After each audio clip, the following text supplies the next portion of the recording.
To take you back now to one of our top stories this afternoon, the standoff between police and residents in Westbury in Johannesburg is continuing. More officers were deployed to the area this morning. Residents have again taken to the streets to protest against crime, drugs and gangsterism. ENCA's Lindokuhle Xulu is there and joins us now live. Lindokuhle, the last time we spoke to you, those running battles between police and residents were continuing. Bring us up to speed with the very latest. Well, Tembegile, I can tell you that things have calmed down a bit and we managed to get a better vantage point just to really show you the battlefield, if I may put it in that way. But what you are seeing now is, of course, that corner where the police as well as the residents had clashed. And right now it is relatively calm. And, of course, you see residents now going about their business. There is no stone launching in the air towards the police. And the police, of course, have also just sat down and monitoring the situation from where they are. But we just came to this vantage point to actually give you a sense of how that place is looking like in terms of what was happening. Of course, the residents are that side, the other side, and police on this side. But we did manage to get one of the community leaders, in fact, Pastor Eugene Wheat, who was also standing by watching here what was happening. But Pastor, just take me through now the problems in this community. As a person who's been living in this community for quite some time, we did hear a lot of allegations of what is happening, but give us clarity on what exactly are the issues in the community. Okay, thank you for the opportunity. As you have said, my name is Pastor Eugene Wheat. I'm a local leader within the community, and I'm also a chairman at a nuclear primary school and also at Westbury High Secondary School, where I'm also a local presenter on Kofifi FM, where I voice my opinion. And most of the time, our issue is drug-related, gangsterism, and also housing, and also some internal settlements of issues within our own fears, differences. But the main thing is most of our people come forth and speak, and SEPs are the most one we address to say, if we point out the drug dealers, and there are 2 or 3 or 4 of these guys that sells, and when these people are being pointed out, people fear they will be shot at, they will be killed, which have happened. And some of the issues is most of the gangsterism problems are all also family related. It is like not easy.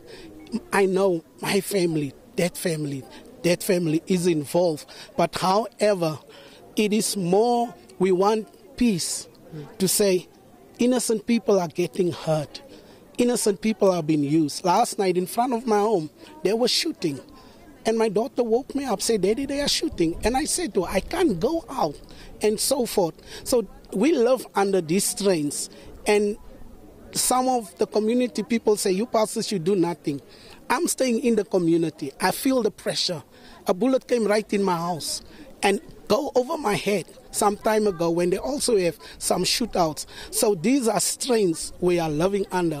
We're asking as leaders, as a father, and as a community person to say, if SEPs do their work, get rid of the corrupt men and women that do illegal things with the assets of SEPs. Let them get rid of such elements. There is righteous and justice people. Put them in place. Put fearless people in place that's not afraid to go. So my bottom line is our people are calling for justice. So we ask those in authority to come in and calm our situation soon.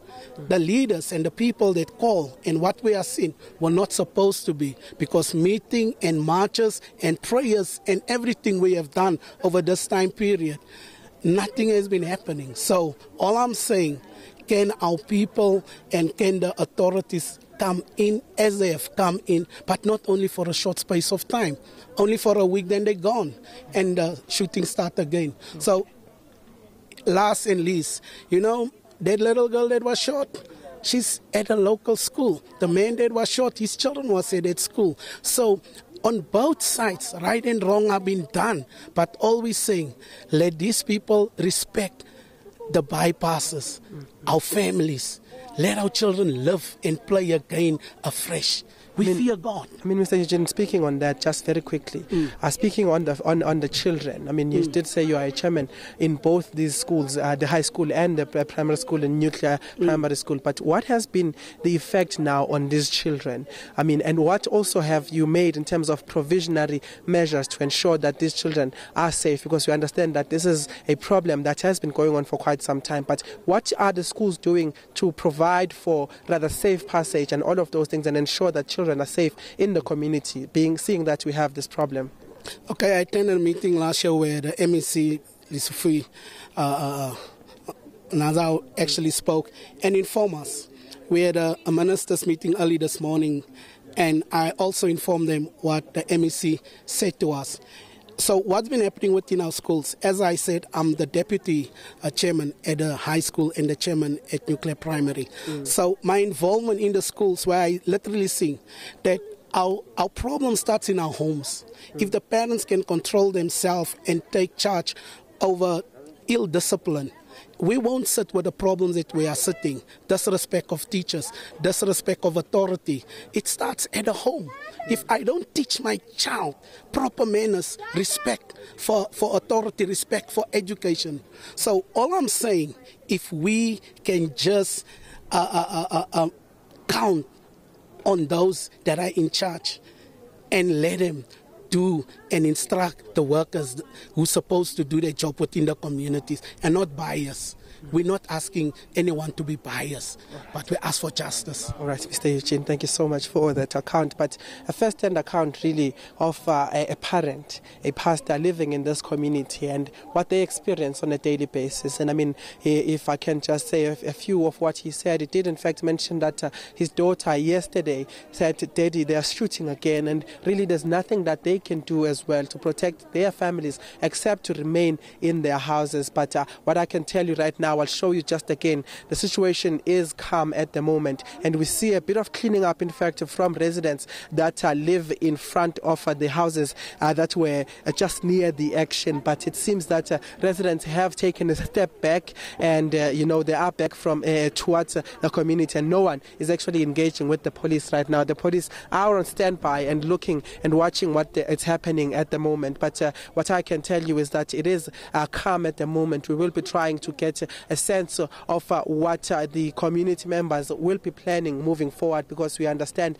in fact that they did say they will try to intensify this until the police minister comes to the area and addresses some of their issues that they have with the criminal activity in the area. And unfortunately at this point in time it seems that they haven't been given something tangible to actually stop these protests. And as you've seen, the violent scenes there from both the police and of course the residents saying that the problem does look a bit far from over. But of course in the midst of all of this, the family of Miss Peterson, Heather Peterson, will also be looking to bury Miss Peterson, we understand, by the end of this week on Saturday. The preparations of course happening in such a chaotic community, but we did see Mr. Peterson in fact coming around here. But it seems those proceedings, or rather those plans, are taking place and they're proceeding, but they will be trying to bury Miss Peterson of course during the weekend. But we will see what happens or what comes out of now this situation that seems to have come to a stalemate, and it seems that the police and the residents are at the forefront of that, and no leader has shown face in terms of ensuring that these people get what they want. Ndokuhle Xulu live for us in Westbury here in Johannesburg this afternoon. We know the ANC Secretary General confirming this afternoon that the party will send some sort of delegation to Westbury. We will bring you that as and when it happens. So